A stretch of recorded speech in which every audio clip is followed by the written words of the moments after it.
Welcome back. Let's get into this market picture now. It certainly has been a positive tilt for most of the day's trading today, particularly out in Asia. So some joy coming through in the market. Having seen the tech counters, particularly out in the United States, enjoy some positivity as well just yesterday. So that meant that the Asian market also moved into some green territory there, even if it is only just 0.2% higher for the Nikkei index as well there. Negativity though out in Europe, so not necessarily filtering through to the European market. It doesn't seem like we're any closer to a stimulus deal, though investors were hoping that we'd perhaps get to one at some stage. So the European market not enjoying any sort of positive numbers today. 0.4% weaker for the DAX out in Germany. On the local front also, we're seeing primarily a lot of red, with the all-share index only marginally down really at this point at 55,529 points. But the big losers for the financials going down 2% so far today. The banking counters 2.5%, of course impacting that financial counters drop off as well. So that has meant that the market will not be able to take in too many gains, and it doesn't help then that industrials did manage to rise nearly 0.75% there to sit now at 75,817 points in what is this lunchtime trade. A bit of a mixed picture though out with the resource shares, then gold mining going slightly down, with platinum miners going higher though by 0.33%. So overall resources in the red, but only just. In terms of the companies that have fallen off today, then you have Murray and Roberts kind of sitting in the up today, nearly 15%, still only at R7.80 a share, so not really too much to write home about there. The likes of RMB Holdings as well going up 4.6%. Steinhoff getting hammered today, 7.8% down thus far in this lunchtime trade, with Brait also following suit, more than 5% weaker. Onto the commodities board then, the only one in the up by the seams of things is the Brent crude price. Production coming back into the market, so one would have thought that the oil price itself would have actually gone down, but it's actually come back up today, as it seems as well that the market is going in the opposite direction. $42.38 a barrel, more than 1.5% stronger today for that Brent crude price. Platinum as well, 0.4% weaker, sitting at $869, $1,919 a fine ounce though for gold. That's also a touch lower as well today. And your currencies, a little bit of strength, but really not much you can take home there. 0.2% stronger is the local currency against the greenback, particularly out in the United States. 16.47 there for a greenback, 19.42 then for the euro. That's 0.4% stronger. Similar mark then for the British pound, 21.45 for a British pound there. All right, Sean Morrison from IG South Africa joins us as we unpack this market picture a little bit. Not really too much to write home about at this point in time, Sean, but the market will certainly look towards that stimulus deal, and if we don't have one, then the market will just continue to languish, so to speak. Yeah, I think that's what we can expect, just the ebb and flow relative to stimulus. Of course, we've also got the US elections coming up, but if you look at last night, election polls are saying that Joe Biden could be well in the lead. And the expectation is that Trump is actually more beneficial to equity markets. So it's showing you that there's more emphasis now on that stimulus deal than there is actually on those US elections.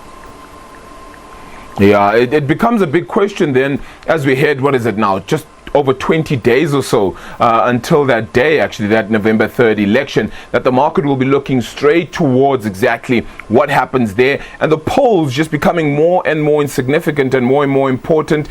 Do you think the market is truly just pricing in a Democratic victory at this point, or are they still perhaps holding out for a little bit more surety? I think right now they're looking at the short term and they're looking at the stimulus deal and hoping that it can get passed before the elections on the 3rd of November. I think, in my mind, we are in very favorable climate for equity markets. Interest rates are very, very low. We got huge amounts of unprecedented stimulus, more to come. It's just a matter of timing when. When you start looking at the future, whether it's a Democratic win or a Republican win, a basic view is that the real determining factor for markets is Fed policy, the US central bank.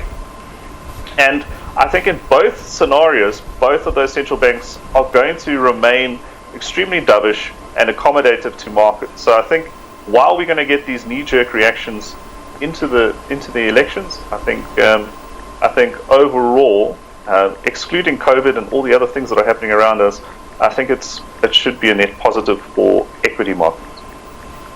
Yeah, will get interesting actually as we continue to filter through into that news as well. Why is then the oil price a little bit higher? You saw Norway coming back with a resumption of production there. Libya perhaps getting back on board. The US Gulf of Mexico as well getting back on board. I would have thought that more oil in the market doesn't necessarily bode well for the price. It just means that the price would go lower. But instead, we're about 1.5% stronger today. Yeah, I would agree with you, Arabile. More production, more supply in a quite heavily supplied market should equate to prices coming down. At the moment, I do think oil is range bound, and the slight upticks in that is really just the prospect of another stimulus deal coming through and the demand side factor for the commodity. Yeah, it gets so interesting actually with all of these numbers. The Brent crude price sitting at $42.42 a barrel at present. Another interesting one, the local currency, 16 Rand and 46 cents then against the US dollar. What's driving that strength? Is it more dollar weakness in this case, or is there anything we could talk about on the local front? I think the Rand is at the mercy of what's happening with the international currencies, particularly the dollar. The dollar has been relatively weak, which has been buoyant for markets. Prospect of all this easy money coming through, the Fed printing more. So, what happens is the rand is essentially a bellwether for risk, and so we do expect short-term bouts of volatility, possibly some weakening. It is quite strong at the moment. I think it could get weaker in the very short term, over the next month or two. However, longer term, there is a case to be made that the rand is undervalued at present. When you look at a low global interest rate environment in South Africa, we offer quite attractive yields, so it promotes that carry trade opportunity. All right, not really much to write home about when it comes to the gold price, but it is sitting at $1,919 an ounce. You've been quite a bull on this one. It hasn't really fully delivered though, has it? Well, we hit record highs early on in the year, and since then, around these 1,900 per ounce mark, it's still elevated levels, still up for the year, but it does seem to be taking a bit of a breather. What's interesting at the moment, which I'm still trying to get my head around, is that gold is usually